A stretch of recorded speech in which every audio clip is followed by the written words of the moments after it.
Soțul ideal. Adaptare radiofonică după piesa lui Oscar Wilde.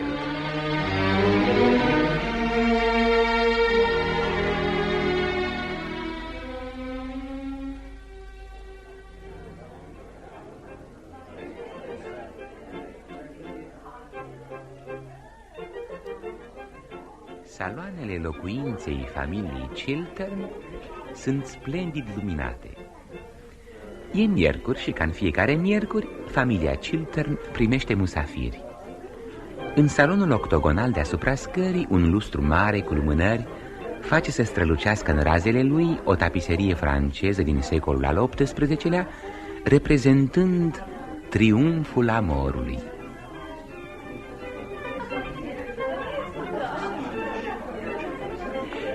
Ușa din dreapta dă în salonul de concert, de unde se aud vag sunetele unei orchestre. Gazda, Lady Chiltern, o femeie frumoasă, cam de vreo 27-30 de ani, cu aerul grav, stă de vorbă cu Mabel, sora soțului ei, așteptând invitați. În capul scării, Mason, valetul, anunță pe cei ce sosesc. Lord Caversham. Își face apariția Lord Caversham, un gentilom bătrân, cam de vreo 70 de ani, cu o înfățișare frumoasă, purtând la butonieră panglica și steaua ordinului Jarretiera. Se îndreaptă vioi spre Mabel și Lady Chiltern, care îl întâmpină cu un aer de gazdă plăcut surprinsă. Bună seara, Lord Caversham. Milady, rog, haimanaua mea de băiat e aici? Nu cred ca Lord Gering să fi sosit. La auzul numelui lordului Gering, Mabel tresare ușor. Mabel Chiltern este un model perfect al tipului de englezaică nostimă. Are tot parfumul și toată libertatea unei flori, are tirania fascinantă a tinereții și îndrăzneala uimitoare a inocenței. Lord Caversham, de ce spui că fiul dumitale, Lord Gering, e o haimana? Fiindcă duce o viață de trândă. E cum poți să vorbești așa? În fiecare dimineață la 10 își face ora de călărie, se duce la operă de 6 ori pe săptămână, schimbă hainele cel puțin de 5 ori pe zi și în timpul sezonului ia masa în fiecare seară în oraș. Și dumneata numește asta o viață de trândă? Dumneata ești o fată încântătoare, Miss Mabel. Lord Caversham, ești foarte drăguț când spui asta. Vino mai des pe la noi să ne vezi. Știi că primim în fiecare miercuri. Nu mă mai duc pe nicăieri. M-am săturat de societatea londoneză. Lady Markby, Mrs. Cheverey. Lady Markby este o persoană cu o înfățișare agreabilă, cu părul gri, ca de marchiză. Dar privirile celor prezenți se îndreaptă spre Mrs. Cheverey, care o însoțește. Mrs. Cheverey este o femeie înaltă și atrăgătoare. Ochii gri-verzi sunt veșnic în mișcare. Poartă o toaletă mov și diamante. Are ceva din înfățișarea unei orhidee și trezește imediat curiozitatea. Mișcările ei sunt foarte grațioase. În total, o operă de artă în care se manifestă influența prea multor școli. Având la braț pe Lady Markby, se îndreaptă spre gazdă. Bună seara, dragă Gertrude. Bună seara, Lady Markby. Ai fost foarte drăguță că mi-ai îngăduit să aduc și pe prietena mea, Mrs. Cheverey. Două femei atât de încântătoare trebuie să se cunoască. Lady Chiltern înaintează către Mrs. Cheverey cu un zâmbet primitor, dar deodată se oprește și o salută cu un aer aproape rece. Mi se pare că Mrs. Cheverey și cu mine ne-am mai întâlnit cândva. Nu știam că s-a remăritat. Crezi că ne-am întâlnit într-adevăr, Lady Chiltern? Nu pot să-mi amintesc unde anume. Am trăit atât de mult departe de Anglia. Am fost împreună la aceeași școală. Adevărat? Am uitat cu totul viața mea de școlăriță. Am impresia vagă că a fost un timp foarte neplăcut. Nu mă miră. Lady Chiltern, știi că am făcut tot ce mi-a stat în putință ca să întâlnesc pe bărbatul dumitale, un om de inteligență uimitoare. De când a intrat la Ministerul de Externe se vorbește foarte mult de el la Viena. Sir Robert Chiltern a vorbit, Sir Robert Chiltern a declarat. Nu văd ce ați avea de discutat dumneata și cu bărbatul meu. Vă rog să mă iertați. Oh, chère madame, quelle surprise! Nu v-am mai văzut de la Berlin. Nu de la Berlin, Viconte, de 5 ani. Da, și sunteți mai tânără și mai frumoasă ca niciodată. Cum izbutiți? Îmi impun ca regulă să nu stau de vorbă decât cu oameni încântători, ca dumneata. Mă flattați. În clipa aceasta intră în salon Sir Robert Chiltern. E un bărbat de 48-50 de ani, cu trăsături frumoase, părul și ochii negri. Caracteristica manierilor sale e o supremă distincție, cu o ușoară nuanță de orgoliu. Îl simți că este conștient de situația pe care și-a făcut-o în viață. E un bărbat care se remarcă imediat. Bună seara, Lady Markby. Bună seara. Sper l-ai adus și pe Sir John. Nu, am adus o persoană mult mai încântătoare decât el. Cine este încântătoarea persoană? Se numește Mrs. Cheveley. Mrs. Cheveley? Numele acesta mi se pare cunoscut. A sosit de curând de la Viena. Da. Acum știu despre cine vorbești. Dă-mi voie să ți-o prezint. Draga mea, Sir Robert Chiltern e nerăbdător să te cunoască. Toată lumea e nerăbdătoare să cunoască pe strălucitoarea Mrs. Cheveley. Atașații noștri de la legația din Viena nu vorbesc în scrisorile lor decât de dumneata. Mulțumesc, Sir Robert.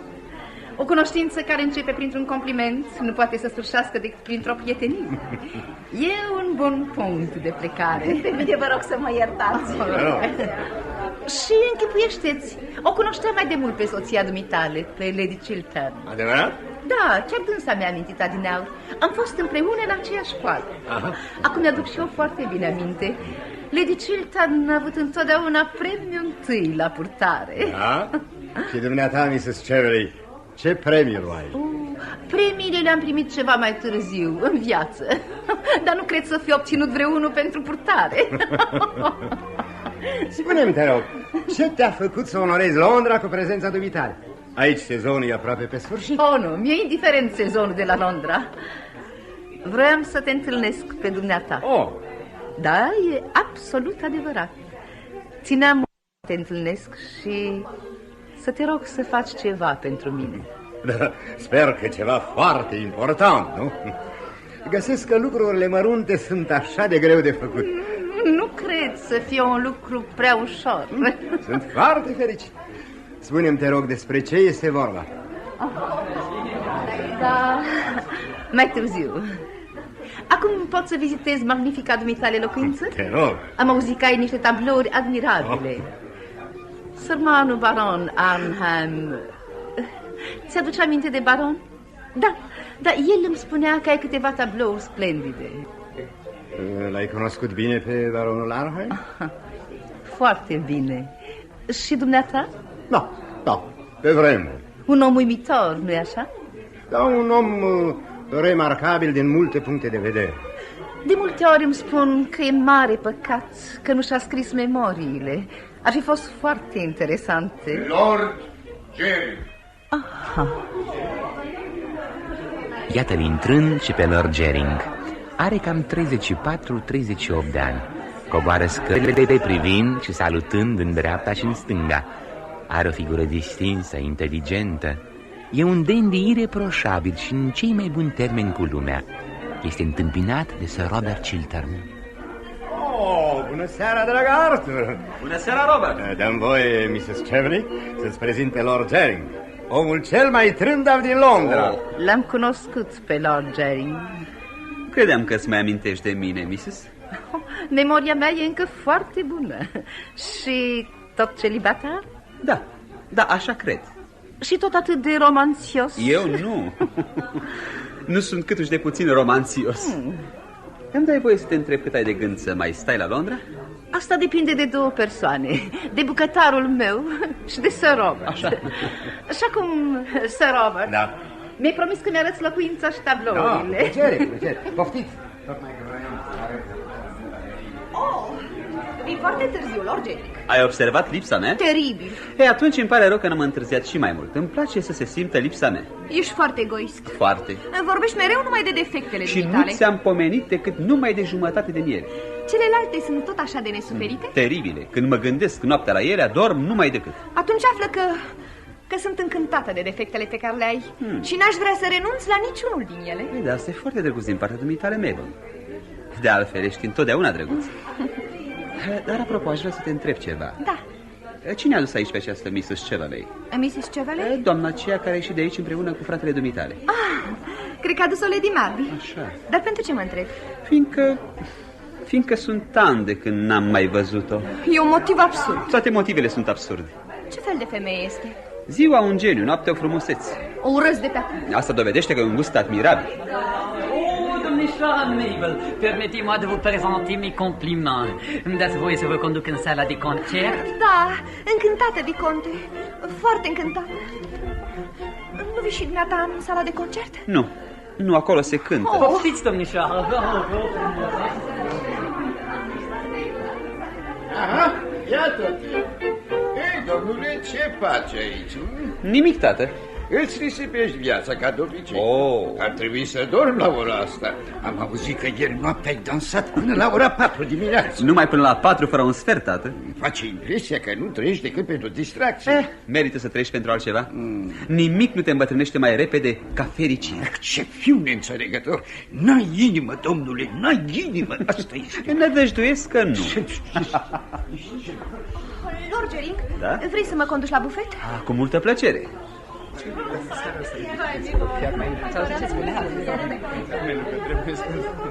Te-ai purtat oribil cu mine. Nu mi-ai spus un cuvânt drăguț. N-am avut prilejul, ai plecat cu bebeul diplomat. Ai fi putut să vii cu noi. Nu cred că ai să-mi placi deloc astă seară. Te rog să mi-o dovedești. Spune-mi, Mrs. Chevalley, ce ai de gând să petreci câteva vreme la țară înainte de a părăsi Anglia? Nu. În realitate, șederea mea în Anglia depinde de dumneata, Sir Robert. Adevărat? Nu se poate mai adevărat. Ia loc, te rog. Da, mulțumesc. Vreau să-ți vorbesc de un proiect financiar și politic. E vorba de o companie argentiniană pentru străpungerea unui canal. Ăsta e un subiect foarte plicticos, foarte arid pentru dumneata. Nu, îmi plac subiectele plicticoase și aride, ceea ce detest sunt oamenii plicticoși. Știu că dumneata te-ai mai interesat de un asemenea proiect. Erai secretarul Lordului Radley când guvernul a cumpărat acțiunile canalului de Suez. Nu-i așa? Da, dar canalul de Suez era o întreprindere mare. Ne deschidea un drum direct spre India. Avea o valoare extraordinară pentru imperiu. Da. Trebuia neapărat să punem mâna pe el.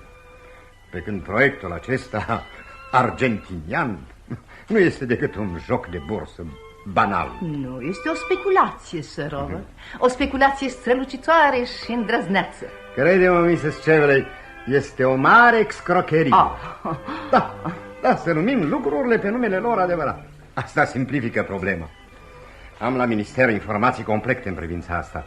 Am trimis o comisie specială să facă o anchetă oficioasă. Din raport reiese că lucrările abia au început. Dar în ceea ce privește subscripțiile, se pare că nimeni nu știe ce au devenit. Nu, e o a doua afacere Panama. Sper că n-ai subscris nimic. De altminteri te știu prea inteligentă ca să fi făcut asta. Am plasat în această afacere sume considerabile. Cine a putut să te sfătuiască să faci o asemenea, iartă-mă, o asemenea prostie? Vechiul dumitale prieten și al meu. Și anume? Baronul Arnhem.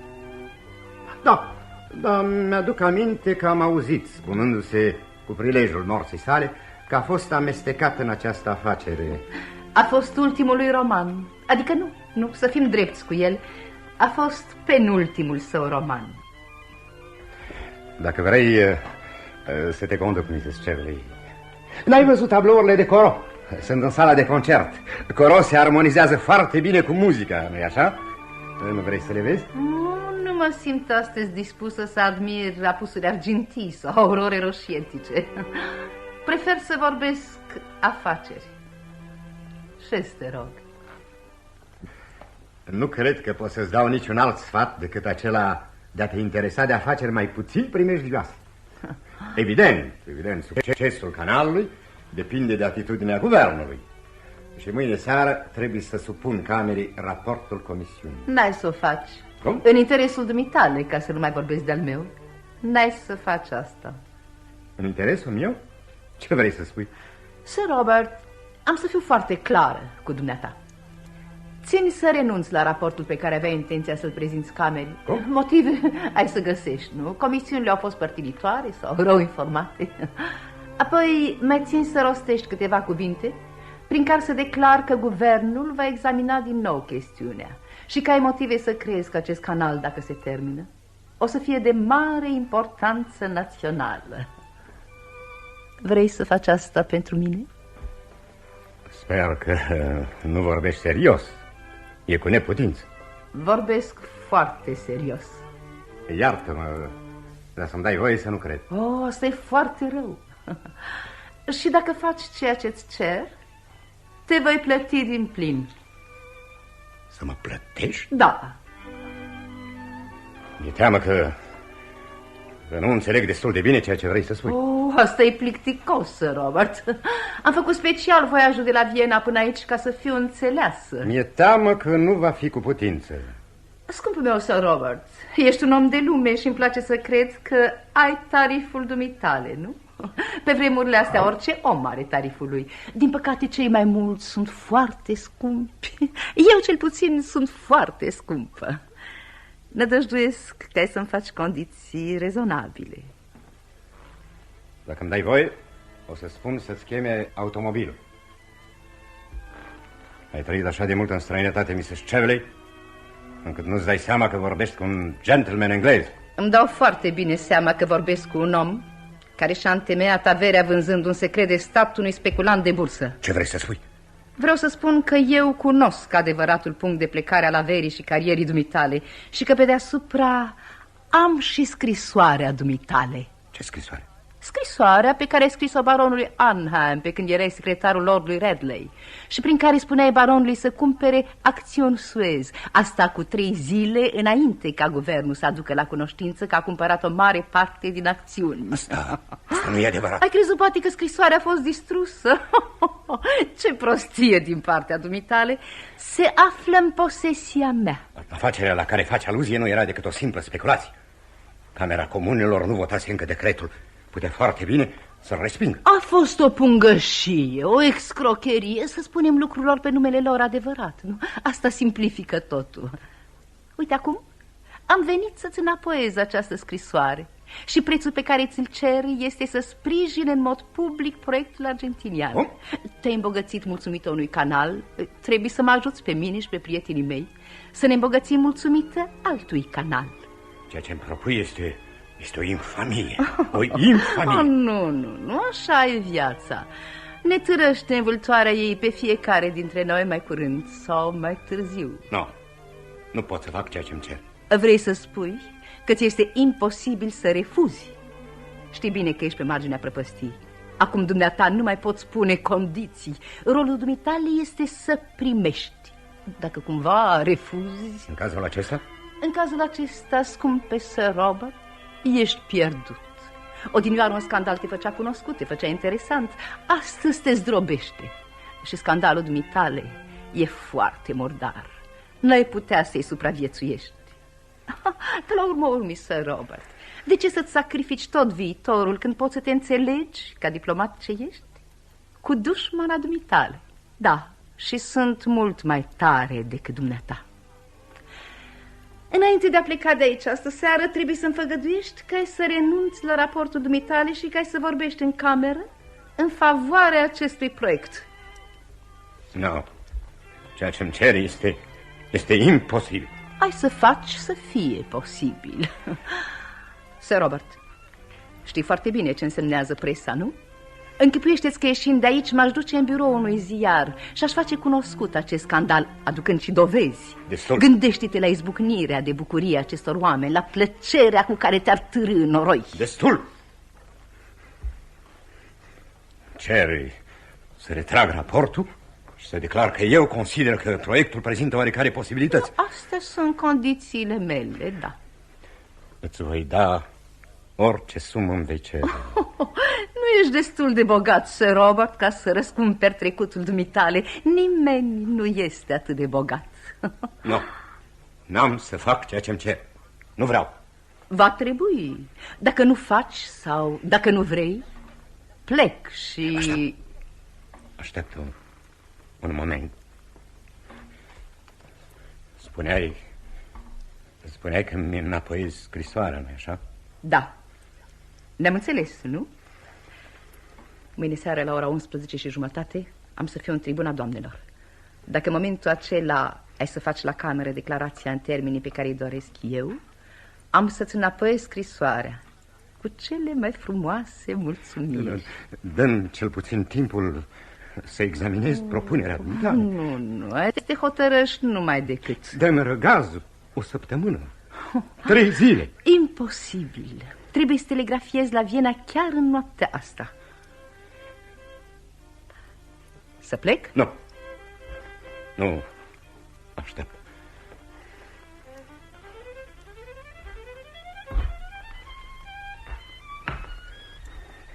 Primesc. Am să retrag raportul. Îl voi aranja în așa fel ca să mi se adreseze o interpelare în privința asta. Mulțumesc. Știam că până în cele din urmă o să ne înțelegem ca doi prieteni. Ți-am cântărit caracterul din primul moment. Te-am analizat. Și acum, Sir Robert, spune-te, rog, să-mi cheme automobilul. Da. Draga mea, Mrs. Cheveley, sper că te-ai amuzat. Sir Robert este un om foarte interesant, nu-i așa? Foarte interesant.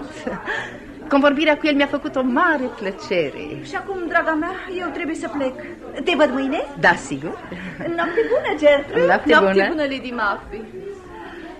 Ce casă frumoasă, Lady Chiltern. Am petrecut o seară încântătoare și am simțit o deosebită plăcere să fac cunoștința soțului dumitale. De ce țineai așa de mult să-l cunoști pe soțul meu? Da, dar să-ți spun, vreau să-l interesez la proiectul canalului din Argentina, despre care sunt sigură că ai auzit vorbindu-se. Și l-am găsit foarte dispus să mă asculte. Lucru rar la un bărbat. Mâine seară o să vorbească la cameră în favoarea proiectului. Trebuie să mergem în tribuna doamnelor să-l ascultăm. O să fie o zi mare. Trebuie să fie o neînțelegere. Bărbatul meu nu poate să susție acest proiect. Te încredințez că e o afacere încheiată. Acum nu mai regret voiajul meu plicticos de la Viena. A fost un triumf. Dar, firește, timp de 24 de ore e încă secret. Un secret între cine? Între bărbatul dumitale și mine. Automobilul dumitale e jos, Mrs. Cheveley. Mulțumesc. Bună seara, Lady Chiltern. Iată-l și pe Lord Gering. Noapte bună, Lord Gering. Locuiesc la Claridge Hotel. Nu ești de părere că ai putea să-mi depui o carte de vizită? Dacă dorești, Mrs. Cheveley. Nu lua aerul ăsta solemn pentru atâta lucru. Sir Robert, da. Vrei să mă conduci până jos? Acum că avem aceleași interese, să fim prieteni buni, nu-i așa? Noapte bună! Noapte bună! Iertați-mă, vă rog, mă întorc. Ce femeie oribilă această Mrs. Cheveley. Ar trebui să te duci să te culci, Miss Mabel. În Lord Gering. Acum în ceas tatăl meu mi-a spus să mă duc să mă culc. Nu văd de ce nu ți-aș da același sfat. Sfaturile bune le trec întotdeauna altora.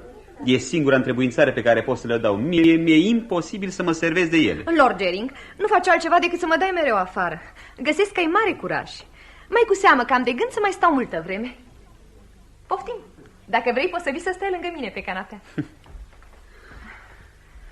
Dar ce e asta? Cineva a pierdut o broșă de diamante. E foarte frumoasă, nu-i așa? Da. Da, e foarte frumoasă. A cui o fi? Da, și eu mă întreb cine o fi pierdut-o. E o broșă splendidă. E o brățară splendidă. Nu e brățară, e broșă. Da, dar se poate purta și ca brățară. Da? Ei, să punem bijuteria cu grijă în porvizit. Ce faci? Așa, iar porvizitul să-l punem cu grijă în buzunar. Dar ce faci? Miss Mabel, am să-ți cer ceva curios, straniu. Să nu spui nimănui că am luat această brățară. Dacă cineva întreabă de ea, anunță-mă numai decât. Într-adevăr, cererea e stranie. Ascultă-mă, am dat această broșă acum câțiva ani unei persoane oarecare. Ai dăruit-o? Da, și... Dragii mei. Da? E acum chiar că pot să spun bună seara. Bună seara, Jeffrey. Noapte bună, drăguță. Ai văzut, Arthur, pe cine mi-a adus astă seară Lady Murphy? Da, A fost o surpriză dezagreabilă. Ce-a căutat aici? A încercat să-l convingă pe Robert să sprijine un proiect necinstit în care este ea interesată. E vorba de canalul din Argentina. A greșit ușa, nu-i așa? Nu e în stare să înțeleagă un caracter integru ca al bărbatului meu. Îmi închipui că dacă ar încerca să-l atragă pe Robert în combinațiile ei, nu i-ar merge bine. Extraordinar câte prostii săvârșesc femeile inteligente. Noapte bună, Lady Chiltern. Noapte bună, Lord Jerry. Dragă Arthur, nu cumva ai de gând să pleci? Mai stai un moment. Mulțumesc, dar nu mai pot. Am făgăduit să trec pe la club. Bună seara. Bună seara. Bună seara, Lady Chiltern. Bună seara. Ce frumoasă ești astă seară, Gertrude. Robert. Da. Nu e adevărat, nu-i așa? Nu vei sprijini această afacere cu canalul din Argentina. Dar cine ți-a spus că am de gând să o sprijin? Femeia asta care a ieșit acum de aici, Mrs. Cheveley, așa o cheamă acum. Avea aerul că mă înfruntă când mi-a spus asta. Robert, eu o cunosc pe femeia asta. Tu nu o cunoști. Am fost la școală împreună, era falsă și necinstită. Avea o influență proastă asupra colegilor, o disprețuiam. Era o hoață. A fost dat afară din școală pentru furt. Dar de ce te lași influența de ea? Ceea ce îmi spui se poate să fie foarte adevărat. Dar au trecut mulți ani de atunci. E mai bine să uităm trecutul. Mrs. Cheveley s-o fi schimbat mult de atunci. Nu trebuie să judecăm pe nimeni numai după trecutul său. Trecutul unui om îți oglindește omul. N-avem alt mijloc la îndemână ca să ne facem o părere despre un om. E o judecată cam aspră. Singura adevărată.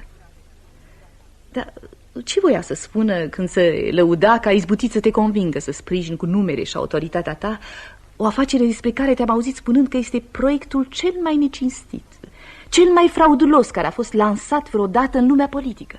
Probabil că mă înșelasem în aprecierile mele asupra acestei afaceri. Oricine se poate înșela. Păi, dar mi-ai spus chiar ieri că ai primit raportul comisiei care e absolut împotriva acestui proiect. Da,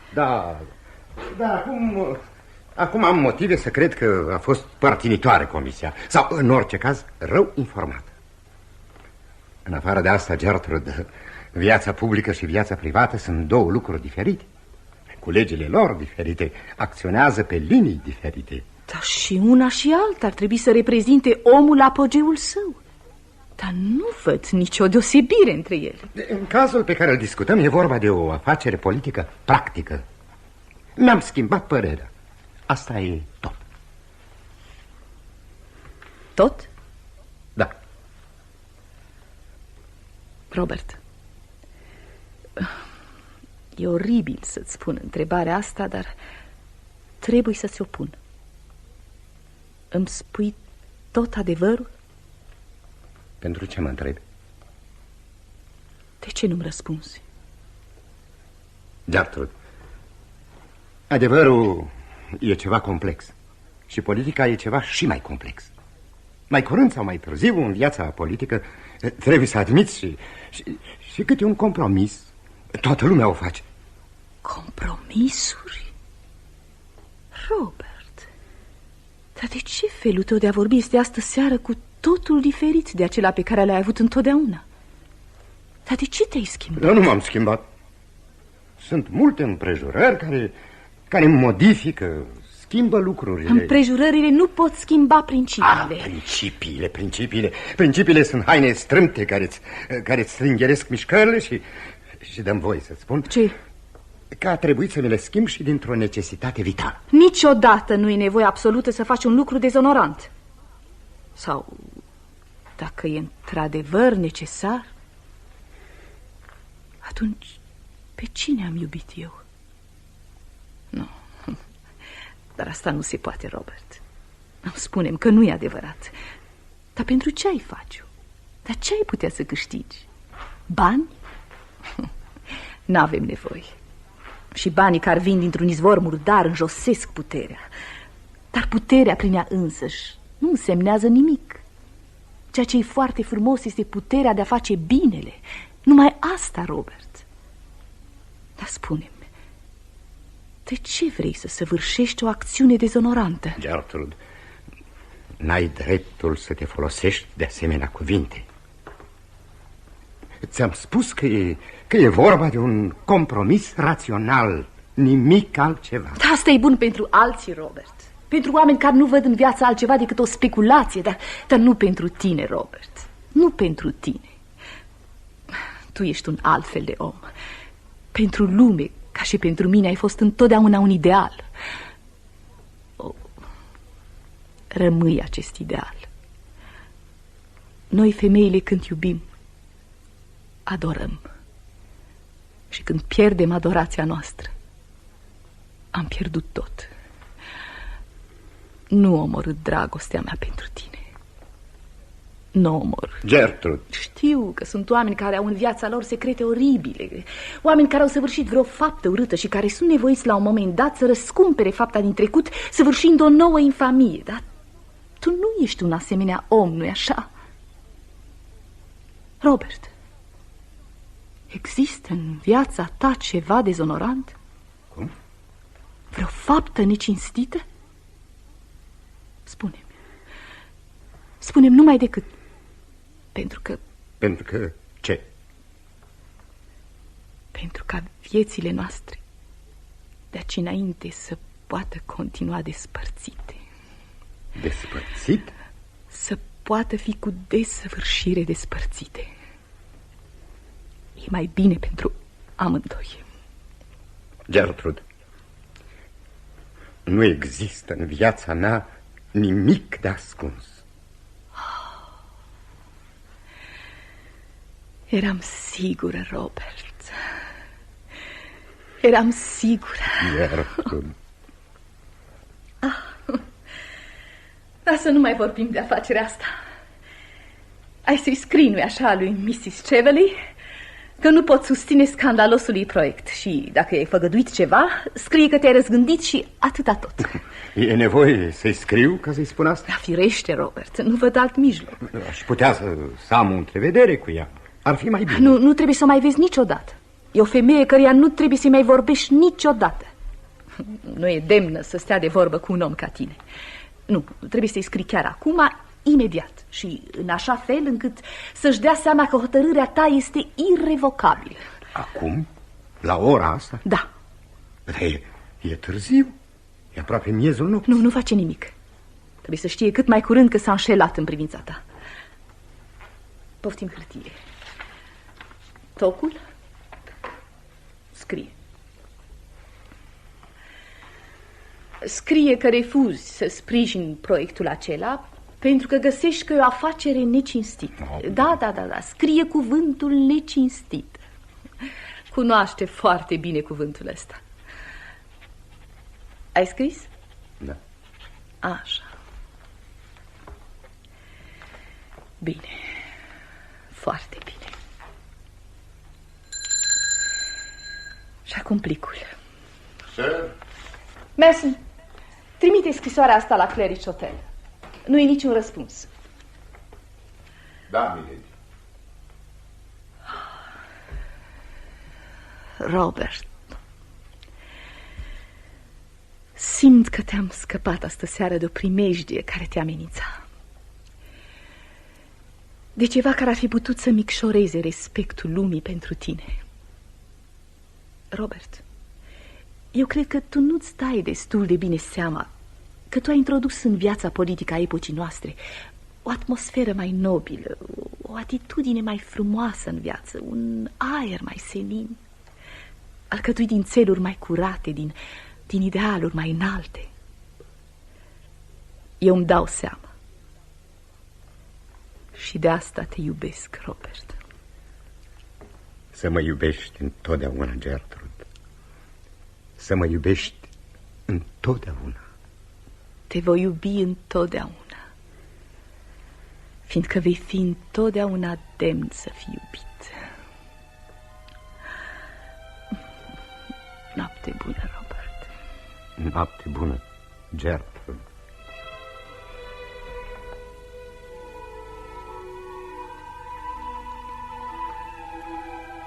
Robert Chiltern privește lung în urma soției sale. Rămas singur, se așează pe canapea și își ascunde fața în mâini. Valetul Mason intră și începe să stingă luminile. Robert Chilton ridică ochii și îl zărește pe valet. Stinge, Mason. Stinge peste tot. Camera se întunecă aproape de tot. Singura rază de lumină care vine de la lustrurile deasupra scării se răsfrânge pe tapiseria care reprezintă triumful amorului.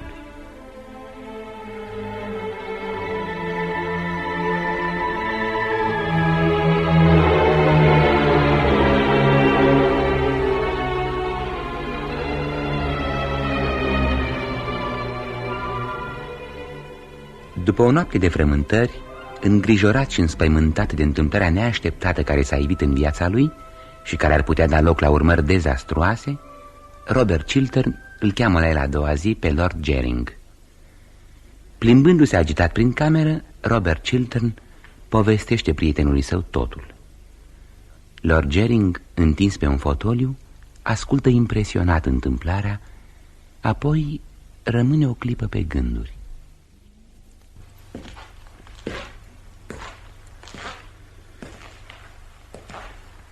Da. Plicticoasă afacere, dragă Robert. Foarte plicticoasă. Ar trebui să mărturisești totul soției dumitale. Nimeni n-ar trebui să aibă secrete față de soția lui. Până în cele din urmă, ea tot le află. Femeile au un instinct admirabil în privința asta. Ele sunt în stare să descopere orice afară de ceea ce sare în ochi. Arthur, nu puteam să-i spun nimic soției mele. Când aș fi putut să-i vorbesc? În niciun caz aseară. Rezultatul ar fi fost despărțirea noastră pentru totdeauna.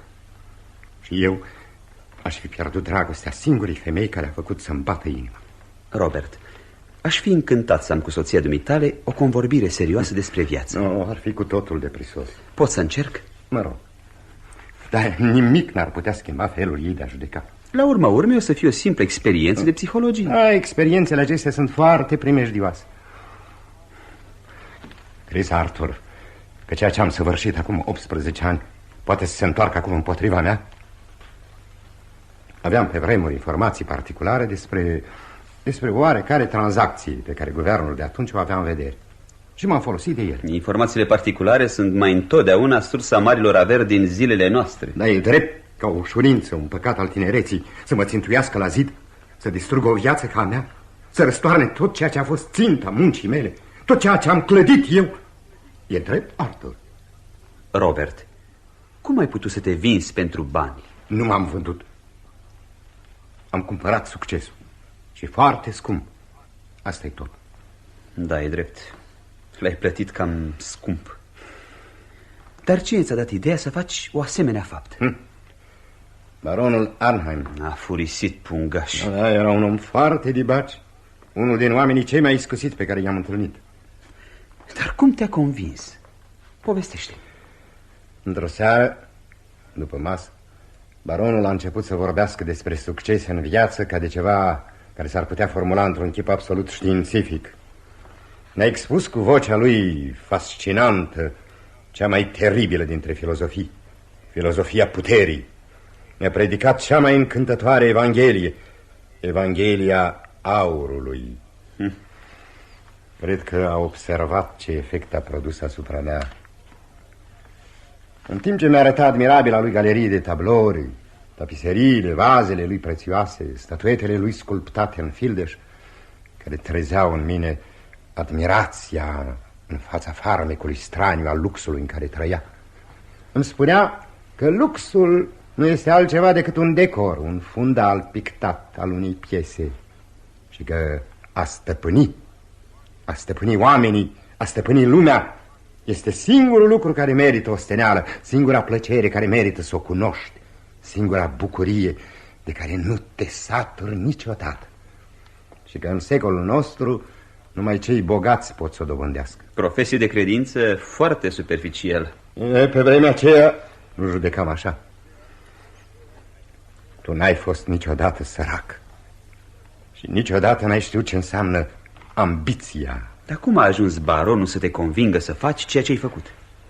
În momentul când plecam de la el, mi-a spus că dacă vreodată aș putea să-i dau informații particulare de o oarecare valoare, m-ar face un om bogat. Am fost orbit de perspectiva ce se deschidea înaintea mea. Ambiția și dorința mea de putere erau atunci fără margini.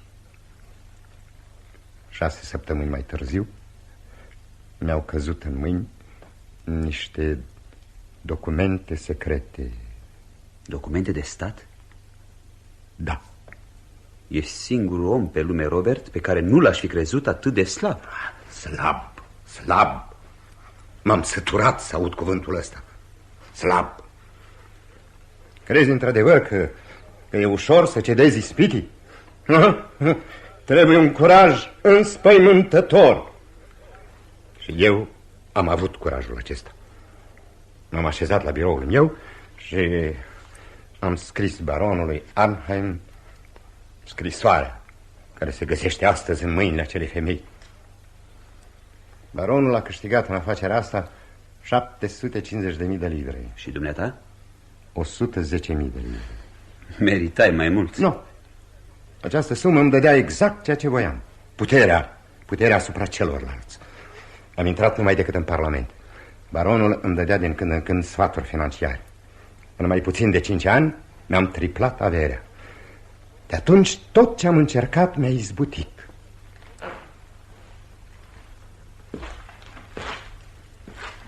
Mi-aduc aminte că am citit cândva într-o carte străină că atunci când zeii vor să pedepsească pe oameni, le îndeplinesc dorințele.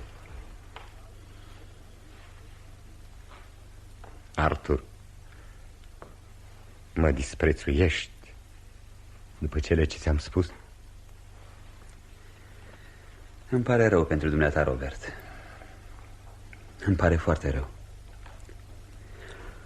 În ceea ce privește această nenorocită afacere, am să te ajut cum voi putea mai bine. De asta nu te îndoiești, nu-i așa? Mulțumesc, Arthur, mulțumesc. Dar ce să fac?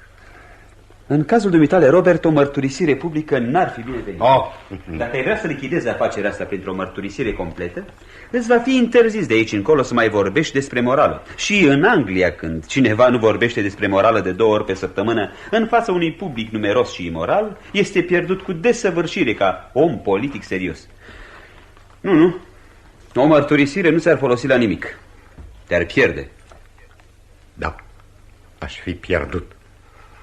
Singurul lucru ce-mi rămâne de făcut e să duc lupta până la capăt. Și trebuie să începi prin a povesti totul soției dumitale. Asta pentru nimic în lume. Rău faci. N-ar fi peste putință. Mai bine să vorbim despre această femeie, de Mrs. Shirley. Cum pot să mă apăr împotriva ei? Dacă nu mă înșel, o cunoști mai de mult. Da. Ai cunoscut-o mai de aproape? Atât de puțin încât îi făgăduisem să o iau de nevastă. Da, asta a ținut 3 zile sau aproape. Și de ce ai rupt cu ea? N-are nicio importanță. Dar ia spune-mi, n-ai încercat să-i oferi bani? Pe vremuri îi plăceau grozav banii. M-am oferit să-i dau orice sumă mi-ar fi cerut. Și? A refuzat. Aha. Vezi, dar că încântătoarea Evanghelia Aurului nu ține întotdeauna făgăduielile. Omul bogat nu poate să facă tot ce vrea. Arthur, ca să mă apăr împotriva ei, am dreptul să întrebuințez orice armă îmi va sta la îndemână, nu-i așa? În locul dumitale n-aș avea nici cel mai mic scrupul. Mulțumesc. Dar ce scrii? Am să trimit chiar acum la Viena o telegramă cifrată, ca să întreb dacă nu se știe nimic împotriva ei. Poate că există în viața ei vreun secret de care să-i fie teamă. După părerea mea, Mrs. Cheveley face parte dintre femeile acelea moderne cărora un nou scandal le stă tot așa de bine ca și o pălărie nouă. Da, și suferă crunt că nu poate fi eroina cât mai multor scandaluri. De ce spui asta? Aseară și-a pus prea mult roșu pe obraz și prea puțină rochie pe trup. Asta e întotdeauna un semn de disperare la o femeie. Crezi că e bine să întreb la Viena? E bine întotdeauna să întreb și niciodată să răspund. Da.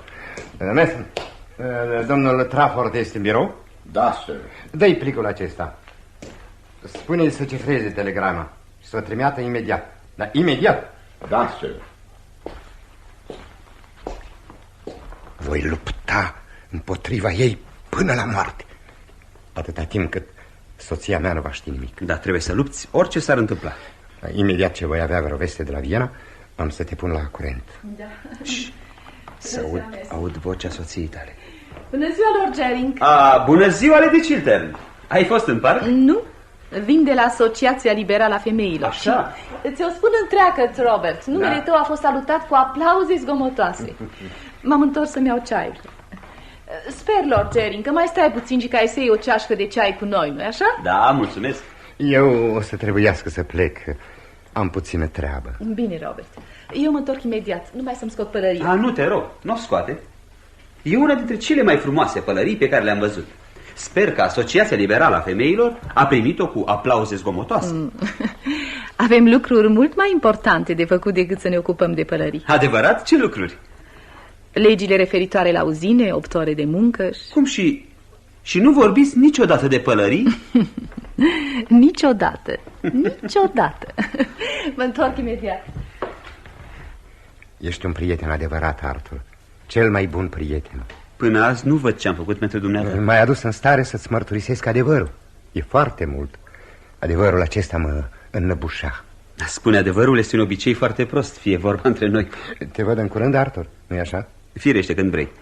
Dacă întâmplător ai nevoie de mine astă seară, trimitem 2 vorbe la club. Mulțumesc. Robert, da? lucrezi prea mult. No. Nu te mai gândești deloc la tine. Par atât de obosit.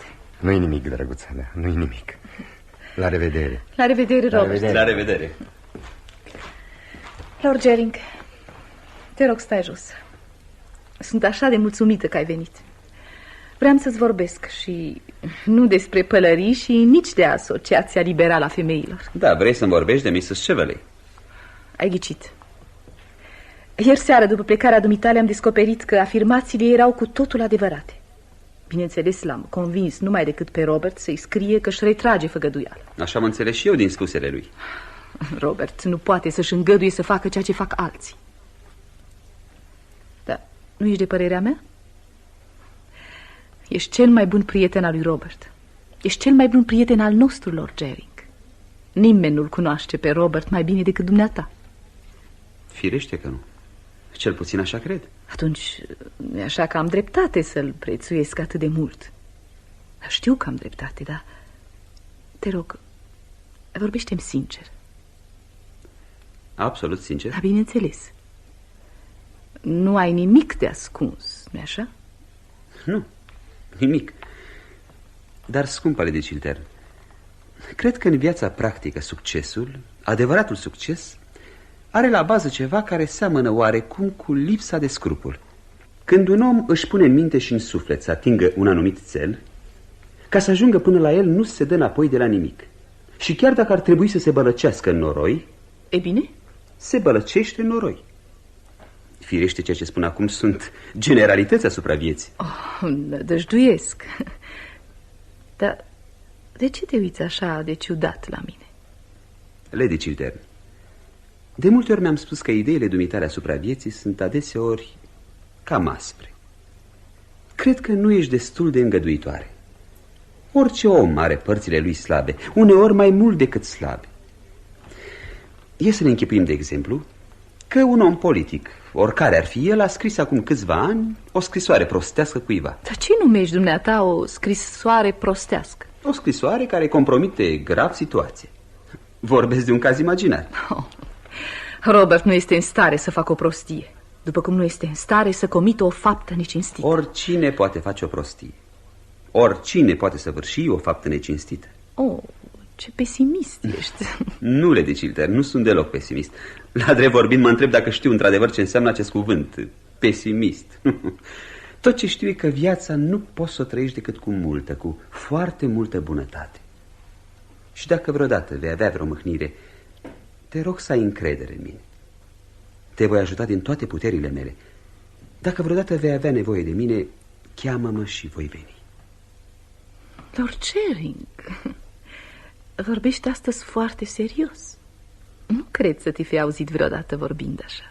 Te rog să mă ierți, n-am să mai vorbesc așa. Dacă voi putea. Dar tocmai seriozitatea asta dumitale îmi place. Câmpa mea, Gertrude, nu-i spune lucruri așa de teribile. Seriozitatea nu-l prinde deloc. Bună ziua, Lord Gering. Bună ziua, Mabel. Te rog să fii ușurate ca întotdeauna. Cu dragă inimă, Miss Mabel, dar mi-e teamă că astăzi n-am să izbutesc. Și apoi trebuie să plec. Exact în momentul când sosesc eu, dumnealui pleacă. Sunt sigură că ai fost foarte rău crescut. Asta e adevărul. Aș fi vrut să-ți făcut eu educația. Sunt foarte mâhnit că nu s-a putut. Acum cred că e cam târziu. Nu se știe. E și mâine călare amândoi? Da, la 10. Numai să nu uiți. Am să țin minte. La revedere, Lady Chiltern. Te rog să-ți amintești de ceea ce ți-am spus. Da, dar nu știu cu ce scop mi-ai spus-o. Nici eu nu mai știu. La revedere, Miss Mabel. La revedere. Pe mâine la 10. La revedere. 10, punct. Gertrude, aș dori să-i vorbești lui Tony Trefort. Dar ce-a făcut săracul de el? Robert pretinde că n-a avut niciodată un secretar mai bun ca el. Tony m-a cerut iarăși în căsătorie. De câte ori mă vedem, cere mâna. Gertrude, aș vrea să-i vorbești. Draga mea, Mabel, să știi că Robert are o părere foarte bună despre domnul Trefort. Crede că va avea un viitor strălucit. Pentru nimic în lume n-aș vrea să mă căsătoresc cu un om care are un viitor strălucit. Mabel. Da, știu, draga mea. Dumneata te-ai căsătorit cu un om cu viitor. Dar Robert este un om genial. Și dumneata ai un caracter nobil, înclinat spre abnegație. Dumneata poți suporta un geniu. Și acum trebuie să plec. Am o repetiție la Lady Basildon. Da? Pregătim niște tablouri vivante. Gertrude! Știi cine vine? Teribila Mrs. Cheverly. Poartă o rochie minunată. Ai invitat-o dumneata? Mrs. Cheverly vine la mine? Asta e imposibil. Ba da. Uite, urcă scara în mărime naturală, dar cu un aer nu tocmai natural. Atunci nu e nevoie să mai stai, Mabel. Nu uita că te așteaptă Lady Basildon. Bine, plec. Mrs. Cheverly. Rog să mă ierți, dar am venit să întreb dacă nu s-a găsit aseară o broșă de diamante pe care am pierdut-o. Aici? Da. Când m-am întors la hotel, am observat că o pierdusem. M-am gândit că poate a căzut pe aici, pe undeva. Nu mi s-a spus nimic, dar voi cerceta. Nu te rog, nu te mă osteni.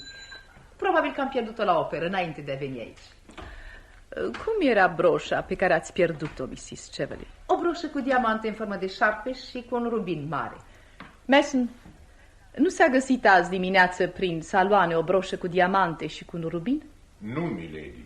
În definitiv, nu are nicio importanță. Îmi pare rău că v-am deranjat. Nu m-ați deranjat deloc. Bine, Mason. Sper că Mrs. Cheverly va mai rămâne aici câteva momente. Aș dori să avem amândouă o scurtă convorbire. Ești foarte bună, Lady Chiltern. Crede-mă, nimic nu ar putea să-mi facă mai mare plăcere.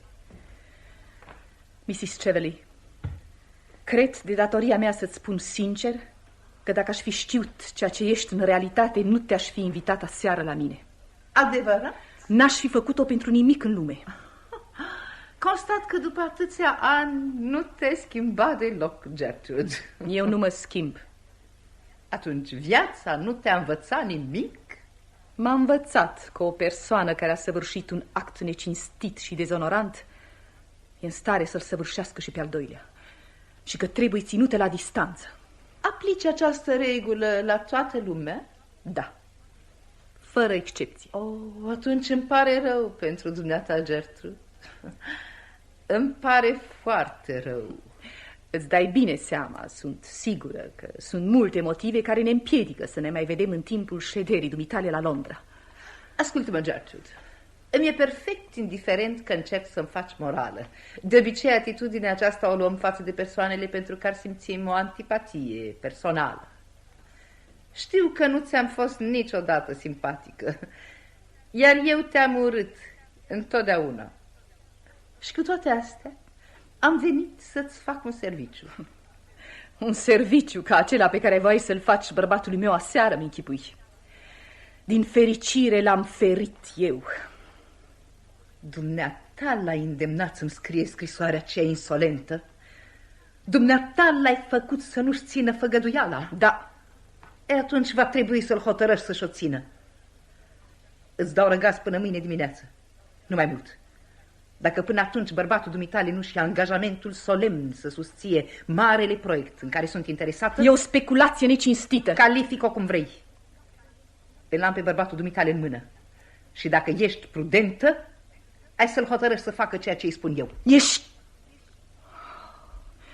Dar ce poate să aibă comun bărbatul meu cu dumneata? Cu o femeie ca dumneata? În lumea asta cine se aseamănă, se adună. Mă înțeleg așa de bine cu bărbatul dumitale, fiindcă și el e necinstit și lipsit de scrupule. Între el și dumneata e o prăpastie. El și cu mine suntem mai legați decât prietenii cei mai intimi. Aceeași greșeală ne leagă pe amândoi. Cum îndrăsnești să-l pui pe bărbatul meu pe aceeași treaptă cu dumneata? Cum îndrăsnești să-l ameninți, să ne ameninți? Părăsește casa mea, unde n-ar fi trebuit să intri niciodată. Casa dumitale cumpărată cu prețul necinstei. O casă unde totul a fost plătit, mulțumită unei fraude.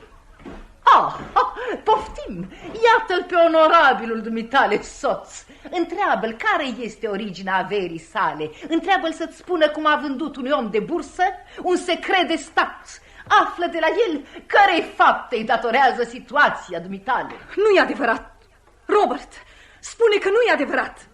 Uită-te la el, nu e în stare să nege, nu îndrăsnește să o facă. Ieși imediat. Acum ai făcut tot răul pe care puteai să-l faci. Tot răul? Nu, n-am sfârșit cu voi. Cu voi amândoi. Vă dau răgaz până la 12. Dacă până atunci nu faceți ceea ce vă poruncesc să faceți, toată lumea va afla cum s-a ridicat Robert Chiltern. Conduc pe Mrs. Cheveley. Mrs. Cheveley ia o atitudine disprețuitoare, apoi se înclină cu o politețe sfidătoare. Lady Chiltern rămâne nemișcată. Trecând prin fața lui Robert, care e lângă ușă, se oprește o clipă, îl privește în față, apoi iese urmată de Mason, care închide ușa în urma lui. Soțul și soția au rămas singuri împreună. Lady Chiltern e în picioare, împietrită, ca sub impresia unui vis groaznic. Apoi se întoarce spre bărbatul ei și îl privește.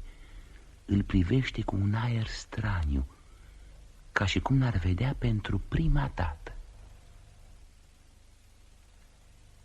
Ai vândut un secret de stat pentru bani? Ai debutat în viață cu înșelăciune? Ți-ai clădit cariera pe necinste? Spune-mi că nu e adevărat. M-ai mințit pe mine. Spune-mi că nu e adevărat. Tot ce a spus acea femeie e perfect adevărat. Dar ascult-mă, Gertrude. Nu-ți poți da seama de ispita la care am fost expus. Dă-mi voie să-ți spun tot ce s-a întâmplat. Nu te apropia de mine. Nu mă atinge. Mi se pare că mi-ai pătat viața pentru totdeauna. Ce mască ai purtat atâția ani de zile. Ce mască oribilă. Te-ai vândut pentru bani. Ai mințit o lume întreagă. Dar pe mine n-ai să mă mai minți. Gert. Nu mai-mi vorbi. Nu mai spune nimic. Glasul tău trezește în mine amintiri care m-au făcut să te iubesc. Amintiri de care astăzi mi-e groază. Și cum te adoram. Erai pentru mine ființa care se ridicase deasupra vieții banale. O ființă curată, nobilă, cinstită, fără pată. Lumea mi se părea mai frumoasă, fiindcă făceai parte din ea. Și bunătatea mai adevărată, fiindcă existai dumneata. Și acum,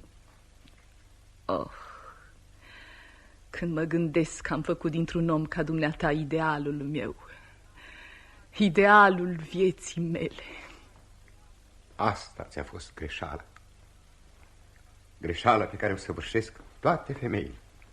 De ce voi, femeile, nu puteți să ne iubiți cu calitățile și cu defectele noastre, așa cum suntem? De ce ne ridicați pe piedestaluri monstruoase? Ai făcut din mine idolul tău. Și n-am avut curajul să mă cobor de pe altar și să-ți arăt rănile și slăbiciunile mele. Mi-a fost teamă să nu te pierd, să nu pierd dragostea ta, cum am pierdut-o acum. Așa că seara mi-ai distrus viața. Da, mi-ai distrus-o. Ceea ce îmi cerea această femeie era un nimic pe lângă ceea ce mi oferea. Îmi oferea siguranța, pacea, stabilitatea. Greșeala mea din tinerețe, greșeala pe care o credeam înmormântată, s-a ridicat în fața mea și doasă, oribilă, și mi-a pus mâna în gât. Aș fi putut să o ucid pentru totdeauna, să o fac să intre în mormânt, să-i șterg urma, să ard singurul martor care putea să depună împotriva mea. M-ai împiedicat și m-ai pus să trimit scrisoarea aceea. Și acum, ce mă așteaptă? Dezonoarea politică, ruina, batjocura lumii, o existență pătată și poate mai târziu o moarte într-o singurătate jalnică, înjositoare. Femeile să nu-și mai facă idol din bărbații lor, să nu-i mai ridice pe altare și să nu se mai prosterneze în fața lor. Altfel pot să ruineze și alte vieți, cum ai ruinat-o tu, da mea, tu pe care te-am iubit nespus de mult.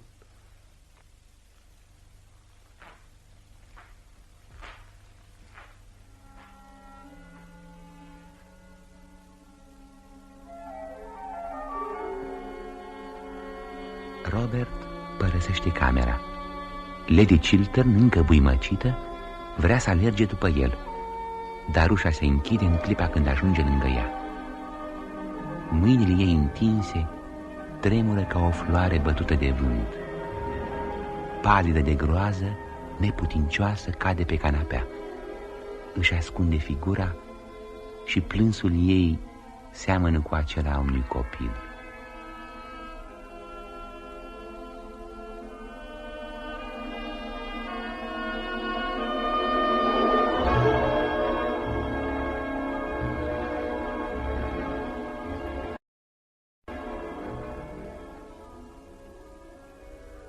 În seara aceleiași zile, în biblioteca din apartamentul lordului Gering, Pips, valetul, după ce s-a asigurat că în cămin focul e aprins, așează câteva ziare pe biroul stăpânului său. Ceea ce îl caracterizează pe Pips este impasibilitatea. Unii entuziaști l-au denumit valetul ideal. Sfinxul însuși nu este atât de nepătruns ca Pips. Gesturile lui îi dau o înfățișare și o mască enigmatică. Despre viața lui intelectuală sau emotivă, istoria nu știe nimic. Dinspre hol apare Lord Gering. E înținută de seară. Poartă o pălărie înaltă, pelerină, mănuși albe, baston stil Ludovic al XVI-lea și floare la butonieră. Îți dai seama imediat că este omul modei. Pips îi iese înainte și ia din mână pălăria, bastonul și capa. Lord Gering își scoate floarea de la butonieră. Mi-ai cumpărat o altă floare? Da, milord. Poftiți, milord. Printre persoanele distinse din Londra, cred că în sezonul ăsta sunt singurul care poartă o floare la butoniere, nu? Da, milord. Am observat asta. Moda este ceea ce porți tu însuți. Demodat este ceea ce poartă ceilalți. Da, milord. E singura societate în care te simți bine, e a ta. Da, milord. Să te iubești pe tine însuți este începutul unui roman care ține toată viața. Da, milord. Să nu-ți închipui că floarea asta e cu totul pe gustul meu. Mă cam îmbătrânește, nu? N-am observat nicio schimbare în înfățișarea dumneavoastră, milord. Adevărat, Pips? Niciuna. Să zicem că e așa. Pe viitor, pentru joi seara, să-mi dai o floare mai obișnuită. Voi anunța florăreasă, da. Milord. Au sosit ceva scrisori, Pips? Da, milord. Poftiți, milord. Da. Trăsura mea peste 20 de minute. Da, milord. Dar ce e asta? Pips, stai! Când a sosit scrisoarea asta pe hârtie roz? A fost adusă imediat după ce ați plecat la club, milord. Bine, bine, Pips.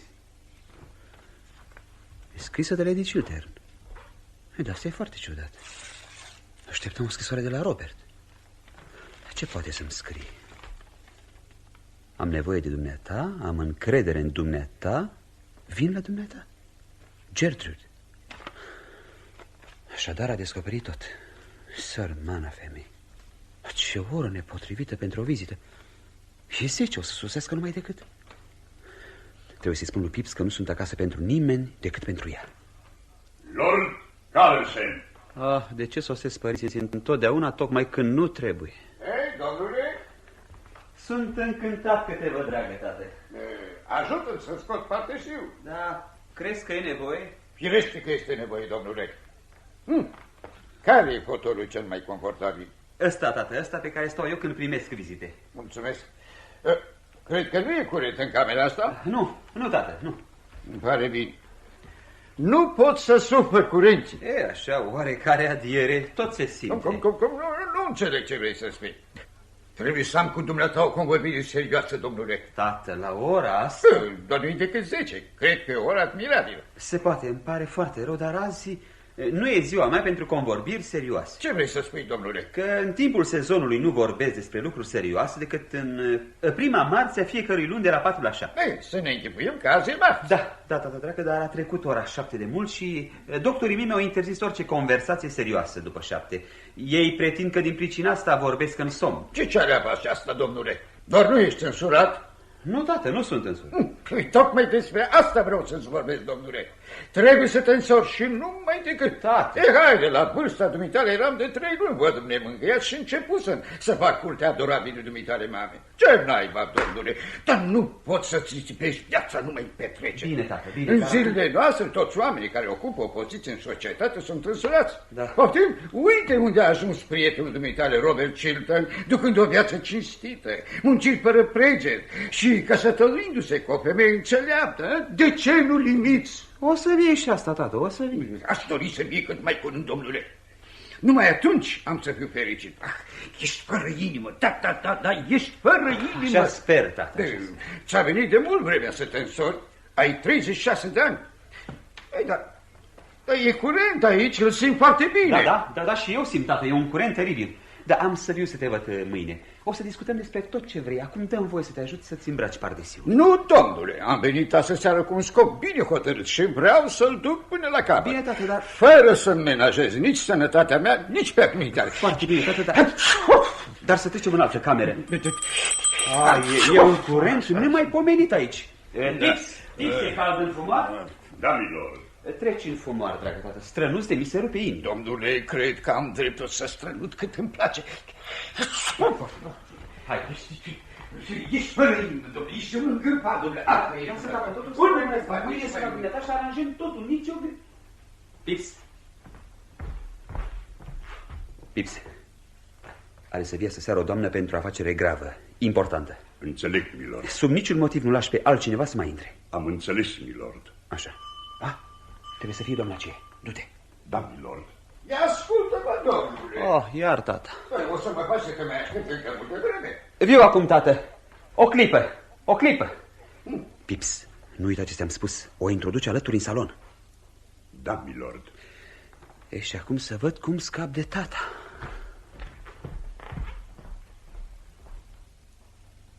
Poftiți, vă rog. Sunt Mrs. Laura Shelley. Poftiți, Mrs. Lord Gering nu este aici? Domnul este ocupat în acest moment cu tatăl domniei sale. Domnul vă roagă să-l așteptați un moment alături în salon. Are să vie numai decât. Lord Gering mă așteaptă? Da, Mrs. Ești sigur? Domnul mi-a spus că dacă sosește o doamnă, să rog să aștepte în salon. Aici. Mi-a dat ordine foarte precise în privința asta. Voi aprinde lumânările, Mrs. Câtă prevedere! Să aștepți oameni care vin pe neașteptate? Asta dovedește o inteligență cu totul modernă.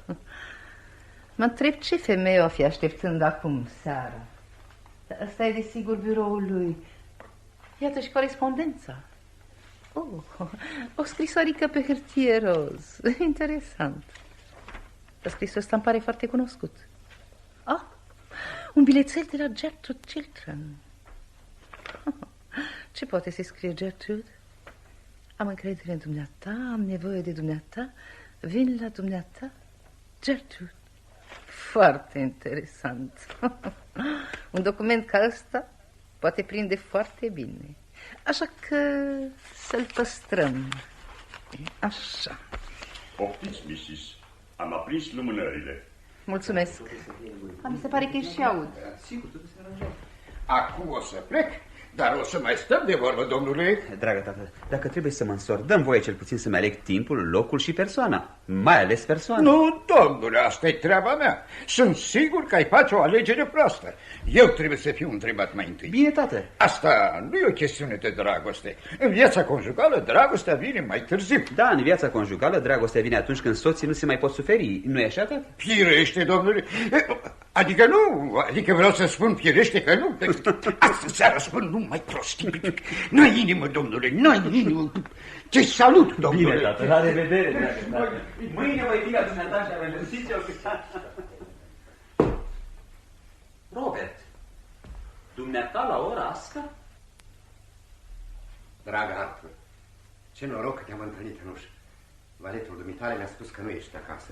Da, e adevărat că sunt foarte ocupat astă seară. I-am dat ordine să spună că nu sunt acasă. Pe mine trebuie să mă primești, Arthur. Ești cel mai bun prieten al meu. Bine, dar... Mâine poate vei fi singurul.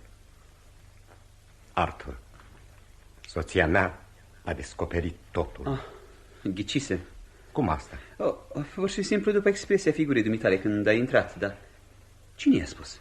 Chiar Mrs. Cheveley. Mrs. Cheveley? Și femeia pe care o iubesc știe acum că mi-am început cariera printr-un act josnic și necinstit. Mai bine aș fi murit decât să fi cedat acelei ispite îngrozitoare, decât să fi căzut așa de jos. N-ai primit niciun răspuns de la Viena la telegramă pe care i-ai dat-o? Ba da. Ei, și? Nu se știe absolut nimic împotriva ei. O clipă, te rog. Da. Nu știu ce să mă fac, Arthur. Ce să mă fac? Ați sunat, milord? Da. Iartă-mă o clipă, Robert. Vreau să dau câteva dispoziții lui Pips. Te rog. Pips.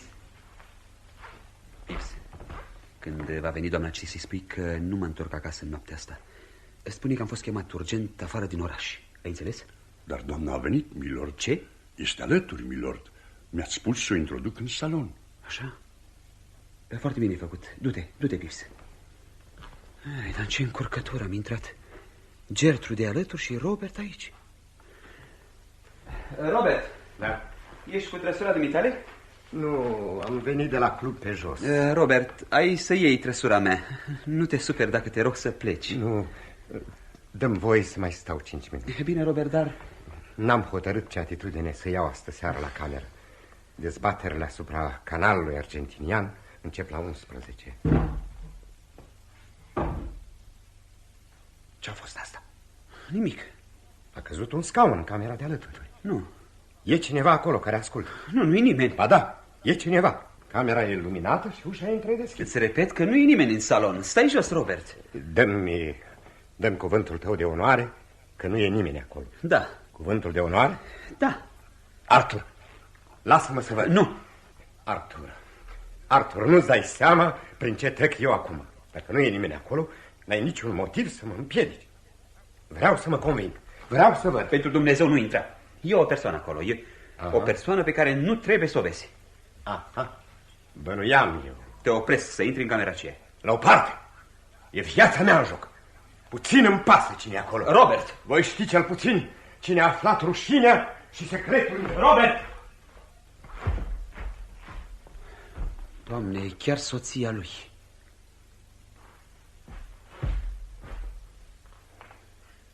Cum poți explica prezența acelei femei aici? Robert, îți jur pe onoarea mea că această femeie e nevinovată și că nu a săvârșit nimic rău împotriva dumitale. E o ființă josnică, infamă. Cum? Nu spune asta, Robert. Te iubește și nu iubește pe nimeni altul decât pe dumneata. Ești nebun. Ce mă amesteci pe mine în intregile voastre. Să rămâie metresa dumitale. Vă potriviți de minune. Ea o stricată, o păcătoasă. Iar dumneata Un prieten fals și perfid. Nu e adevărat, Robert, îți jur că nu e adevărat. În fața dumitale și ei voi lămuri totul. Lasă-mă să plec, domnule. Ți-ai dat cuvântul de onoare și ai mințit. Robert! Robert! Bună seara! Cum? Dumneata? Bună seara, Lord Jerry. Dumneata, Mrs. Cheveley. Dumnezeule, poți să-mi spui ce făceai în salonul meu? Ascultam. Ce? Simt o adevărată pasiune să ascult la uși. Auzi 1000 de lucruri surprinzătoare. În definitiv, îmi pare bine că ai venit.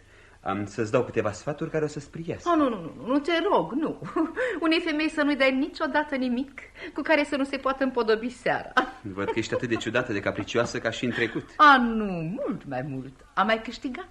Am mai multă experiență. E primejdios să ai prea multă experiență. Îmi dai voie să-ți ofer o țigară? Mulțumesc. Nu fumez niciodată.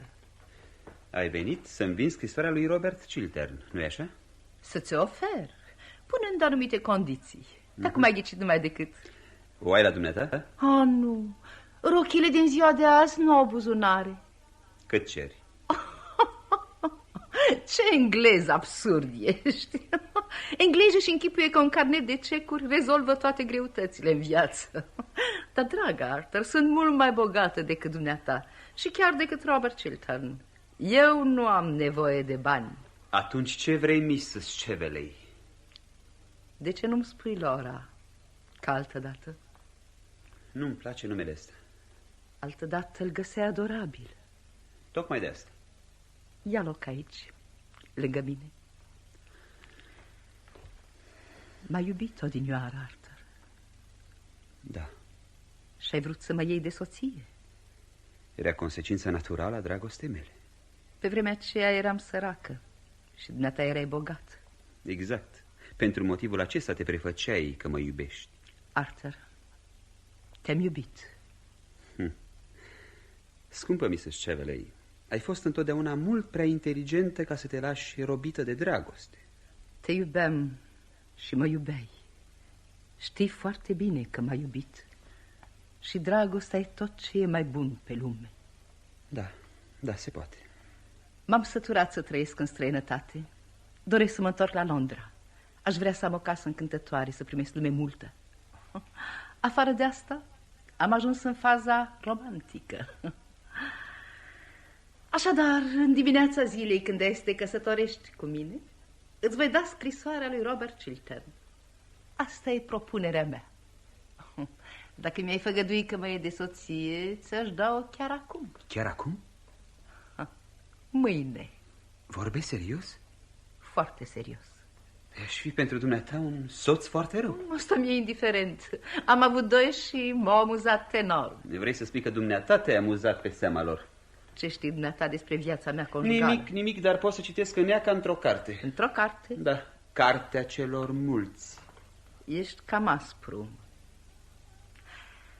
Așadar, mai curând îl ruinezi pe cel mai bun prieten al dumitale decât să te căsătorești cu o femeie care nu e lipsită de calități foarte atrăgătoare. Credeam că ești în stare de mult devotament, Arthur. E datoria dumitale să o faci. Legea ar trebui să suprime devotamentul. E foarte demoralizant pentru oamenii cărora ne devotăm. Sfârșește întotdeauna rău. Ca și când Robert Chiltern ar mai putea fi demoralizat de ceva. Uiți că îi cunosc foarte bine valoarea morală. Ceea ce știi despre el nu este adevărata lui valoare morală. A săvârșit în tinerețe un act nebunesc, dezonorant, o admit. Dar asta nu dovedește adevărata lui valoare morală. Cum vă susțineți între voi, bărbați? Tot așa cum vă războiți între voi, femeile. Nu mă războiesc decât cu o singură femeie, cu Gertrude. O urăsc, acum o urăsc mai mult decât oricând. Și acum, dragă Arthur, să terminăm această întrevedere romanțioasă. Admiți că a fost romanțioasă, nu?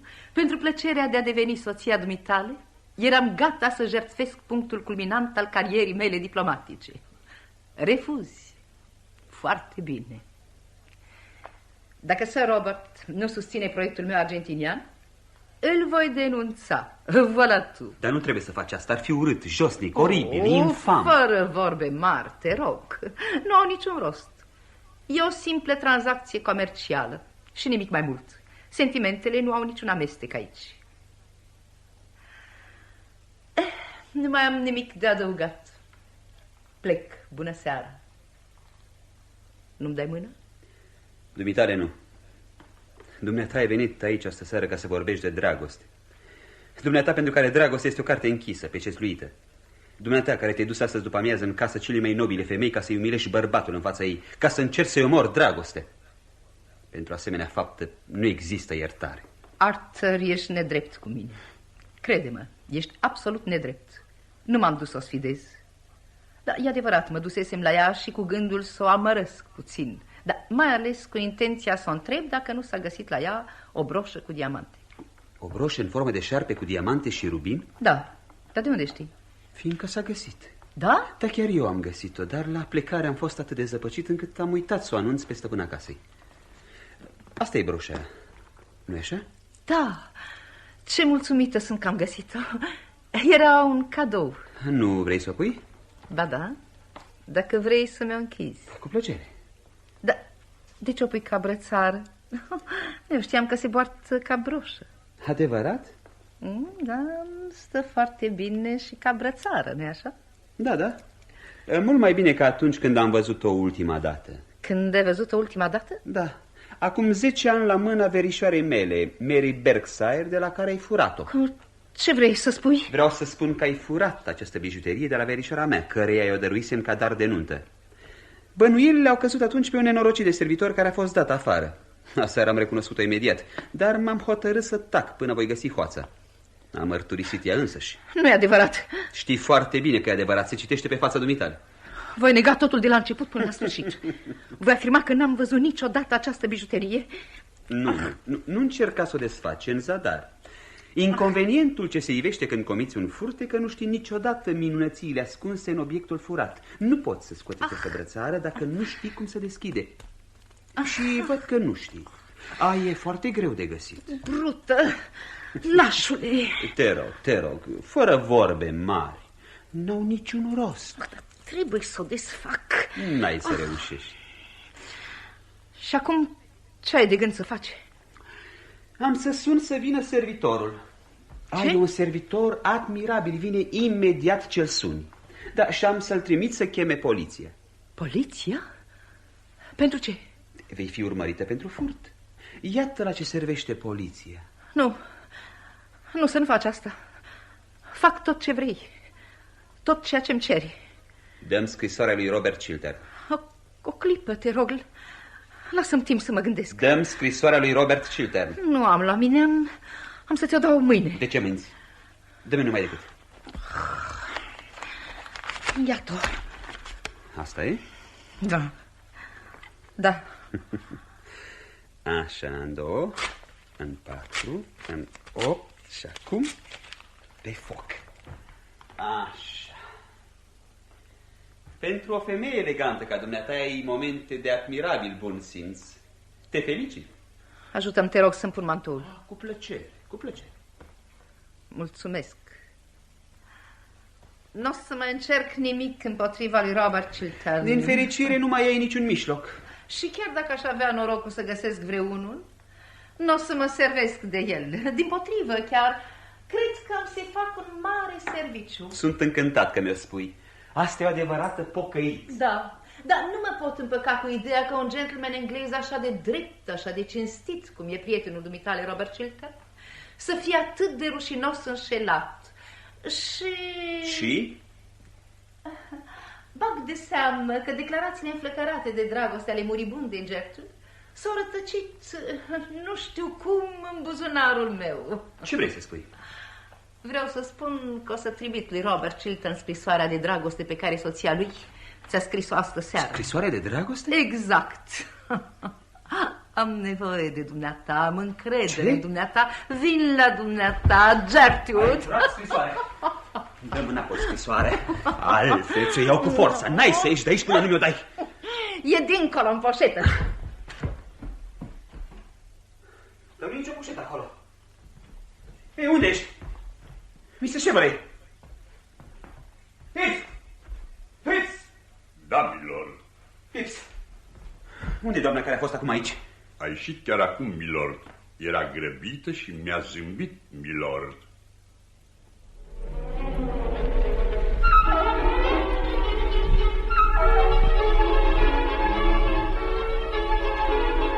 doua zi dimineață, Lordul Gering se afla într-unul din saloanele familiei Chiltern. Se plimba nerăbdător prin fața căminului când ușa se deschide și intră Mason, valetul. Sir Robert e la minister. Lady Chiltern n-a coborât încă? Nu. Tatăl dumneavoastră așteaptă în bibliotecă pe Sir Robert. Așa. I-am spus că sunteți aici. Mulțumesc. Nu țineam să-l întâlnesc pe tata 3 zile de-a rândul. Ce faci aici, domnule? Poftim. Îți pierzi timpul, ca de obicei.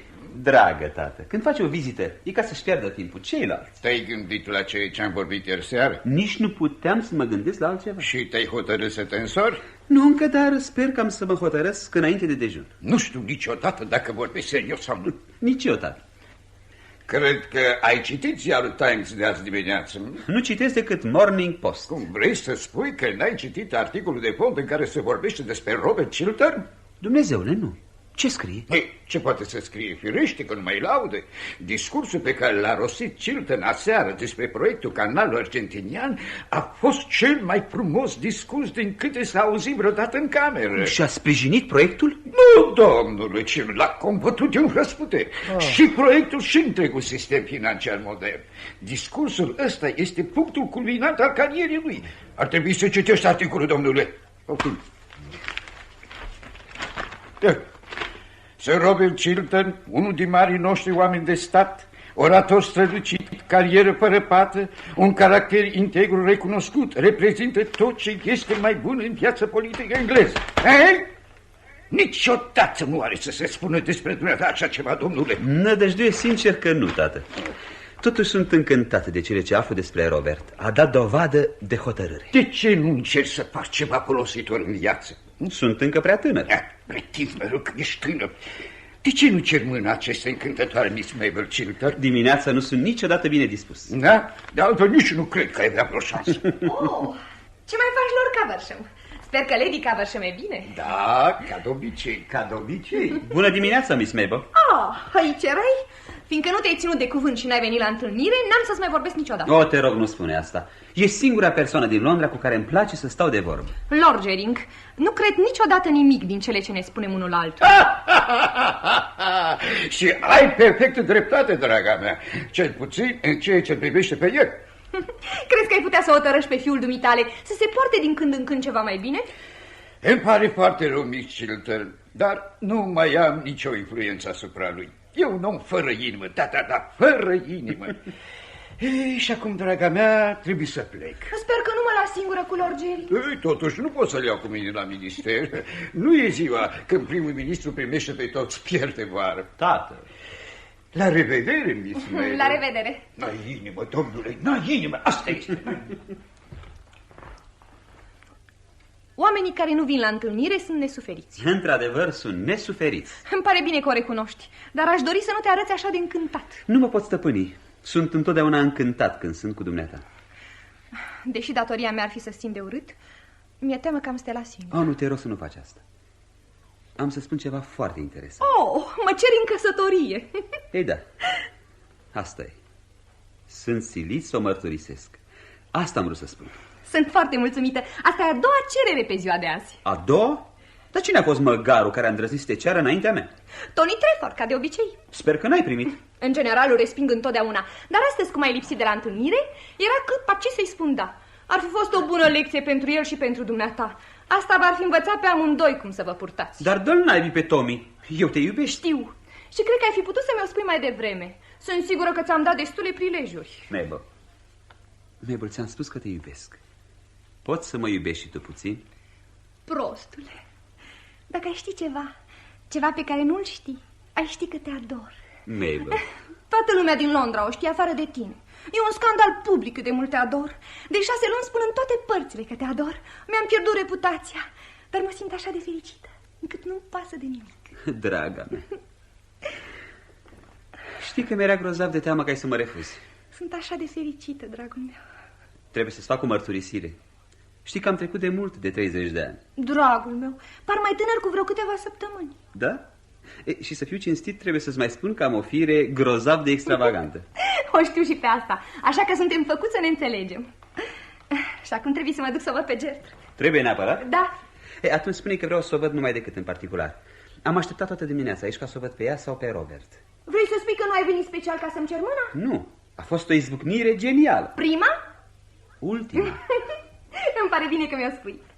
Și acum să nu te miști de aici. Mă întorc peste 5 minute și ia seama ca în lipsa mea să nu cazi în vreo ispită. Scumpa mea, Mabel, când ești departe, nu există niciuna. Îți sunt cu totul robit. Bună dimineața, draga mea. Bună dimineața.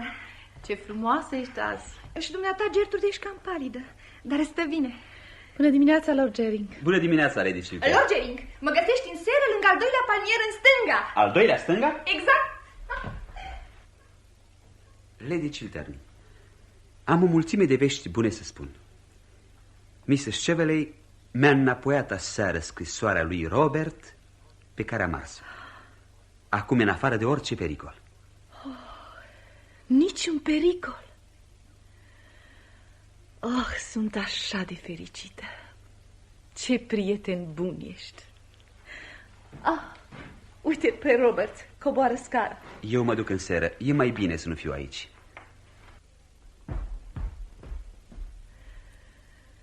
Robert. A fost Lord Gering adineauri. Mrs. Cheveley i-a dat lordului Gering documentul și el l-a distrus. Cum?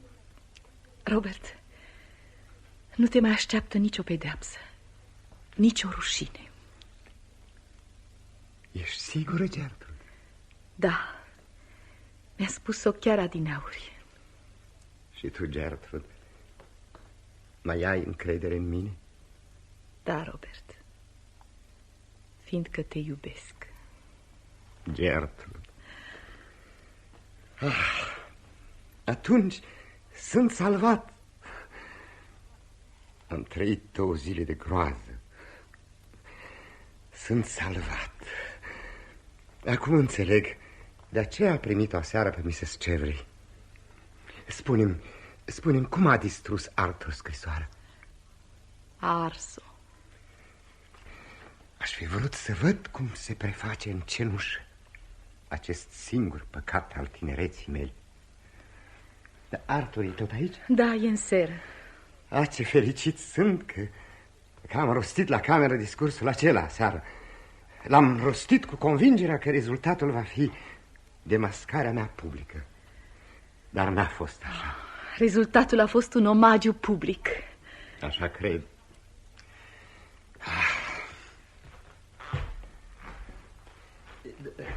Dar acum, cu toate că sunt la adăpost de orice acuzație, cu toate că orice dovadă împotriva mea a fost distrusă, spune-mi, Gertrude, crezi că aș face mai bine să mă retrag din viața publică? Da, Robert, ai face mai bine. E datoria ta. N-ar semăna cu o capitulare? Nu, cu o victorie. Și ai fi fericită să trăiești numai cu mine, undeva singur, departe de viața publică? N-ai regretat? Nu, Robert. Dar ambiția ta pentru cariera mea era așa de ambițioasă să mă vezi cât mai sus. Oh, ambiția mea. Acum nu mai am decât una: să ne iubim în liniște. Vă deranjez? Nici nu știu cum să-ți mulțumesc, Arthur, pentru tot ce ai făcut pentru mine. Dragă prietene, pentru asta avem destul timp. Deocamdată sub palmierul din stânga, nu vreau să spun în seră. Da. Dragă Robert, vreau să-și cer să... Dar unde sunteți? Hotărât lucrul. Onorabilul meu tată a luat prostul obicei să sosească tocmai atunci când nu trebuie. N-are inimă deloc. Bună dimineața, dragă. Bună dimineața, Lord Kerr. Călduroasele mele felicitări pentru discursul de aseară. Chiar acum m-am despărțit de primul ministru. Mi-a spus că îți va da primul loc vacant în guvern. Un loc în guvern? Da, iată scrisoarea primului ministru. Poftim? Citești?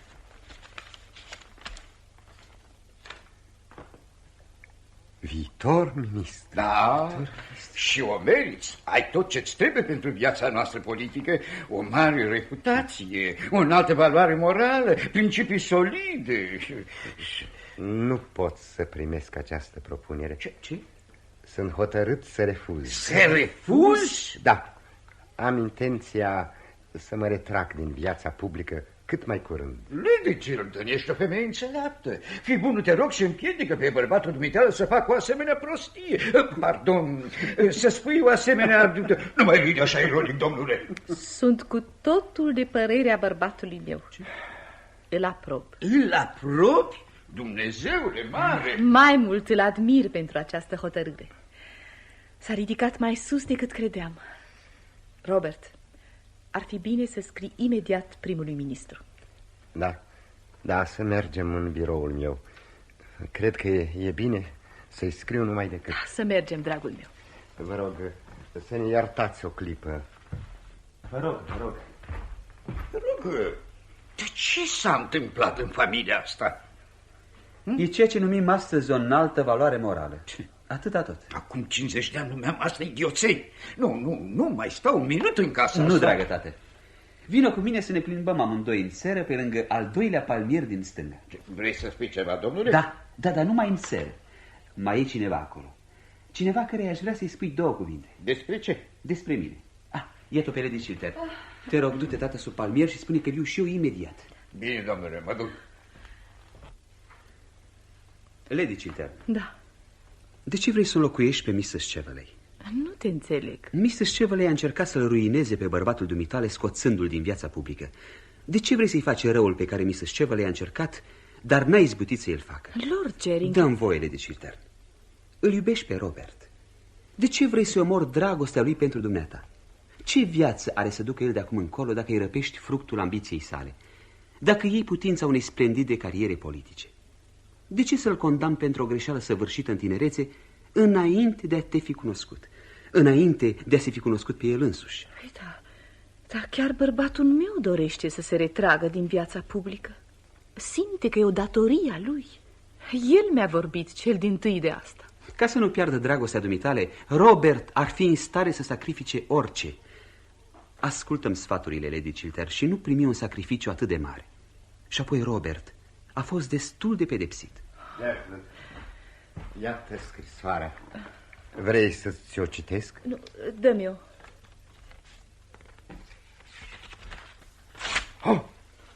Ce faci? De ce o rupi?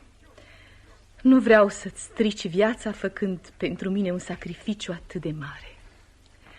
Gertrude, soția mea, dragostea mea. Robert.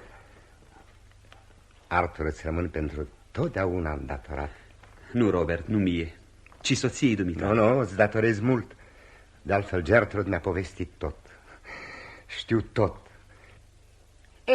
Și acum spune-mi, ce vroiai să-mi cerea din aur când a apărut tatăl dumitale din seră? Da, dragă Robert, ca frate mai mare și ca tutor al ei, își cer consimțământul să mă căsătoresc cu Mabel. Sunt așa de fericită. Mulțumesc, Lady Chilton. Sora mea, soția dumitale? Da. Dragă Arthur, nu pot să spun decât să te duci lângă Mabel. Vă urez să fiți fericiți. Sper că nu și-a schimbat gândul. N-am mai văzut-o de 20 de minute. Iată. Lord Jerry, găsesc că e mult mai interesant să stai de vorbă cu tatăl dumitale decât cu dumneata. De azi încolo n-am să mai discut decât cu Lord Caversham. Și întotdeauna sub palmierul obișnuit. Draga mea. Ce înseamnă asta, domnule? Cum o săruți? Nu cumva ai pretenția să spui că această încântătoare și inteligentă fetiță a făcut prostie să te ia de bărbat? Ba da, tată. Și Robert a fost destul de înțelept ca să primească un loc în guvern. Sunt încântat să aflu această Chilton. Pe dumneata te felicit. Și te anunț, domnule, că dacă n-ai să fii un soț ideal, te desmoștenesc. Un soț ideal? Cred că nu mi-ar plăcea. Atunci cum ai vrea să fie, draga mea? Cum va voi el? Ceea ce vreau e ca eu să fiu pentru el o soție ideală. E mult bun simț în ceea ce spune fetița. Să mergem la masă. Hai să mergem la masă. Nu vii, Robert? Da, vin, draga mea. Pentru noi începe acum o viață nouă.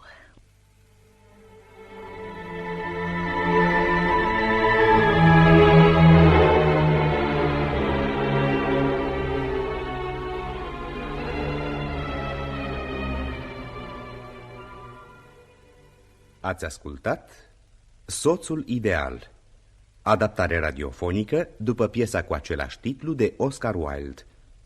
Distribuția a fost următoarea: Robert Chilton, Alexandru Critico, artist emerit. Gertrude Chiltern, soția lui, Clodi Bertola, artistă emerită. Mabel Chiltern, sora lui, Aurelia Sorescu. Lordul Cavercem, Coti Hociung. Lord Gering, fiul său, Constantin Brezeanu. Laura Chevley, Tanții Cocea, artistă emerită. Lady Macbee, Marieta Rareș, artistă emerită. Vicomtele de Nanjac, Tudorel Popa. Mason, Vasile Bulandra. Comentatorul Ion Lucian.